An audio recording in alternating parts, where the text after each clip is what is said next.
Donc ici, on sait que la fonction f passe par le point A, 1, 2. Donc ça veut dire que l'image de 1 par la fonction f, c'est 2. Autrement dit, f de 1, c'est égal à 2. Donc là, c'est toujours le x, et là, le y, c'est l'image du x. Donc du coup, on peut remplacer dans cette fonction-là, et ça va nous donner une équation. Donc on remplace tous les x par 1, donc ça fait a plus b plus, et là 16 sur 2 plus 8. Donc tout ça doit être égal à 2. Donc ça nous fait une équation d'inconnus a et b. Je vais passer le 8 de l'autre côté pour que ce soit plus simple. Donc 2 moins 8 moins 6. Ensuite, la deuxième information, c'est qu'elle a une tangente en ce point. Donc au point A, elle a une tangente parallèle à l'axe des abscisses. Ça veut dire que son coefficient directeur est égal à 0 en A. Enfin, au point de contact A. Donc l'abscisse du point de contact, c'est 1. Donc ça veut dire que f' de 1 est égal à 0. f' de 1, c'est le coefficient directeur de la tangente au point d'abscisse 1. Donc son coefficient directeur est égal à 0.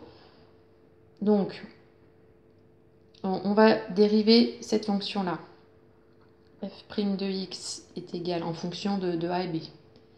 Donc a, ax, donc la dérivée c'est a, b, c'est la dérivée c'est 0. Après il faut dériver ça. Donc là c'est du type 1 sur v. Donc la dérivée de 1 sur v, c'est moins v' sur v carré. Donc le 16, je vais le laisser à part, donc plus 16 fois, et je vais dériver 1 sur x plus 1. Donc moins v', donc avec v égale x plus 1, et donc v' égale à 1. Donc v' c'est 1 sur v carré. Donc a plus, non, moins 16 sur x plus 1 carré. Donc ça, j'ai fait ça parce que j'ai besoin de calculer f' de 1. Donc avant de calculer f' de 1, il faut avoir f' de x. Donc maintenant, je peux calculer f' de 1. Donc f' de 1, c'est a moins, donc là, il faut que je remplace le x par 1. Donc ça fait 2 au carré, donc 4. 16 sur 4, 4. Donc f' de 1 est égal à moins 4.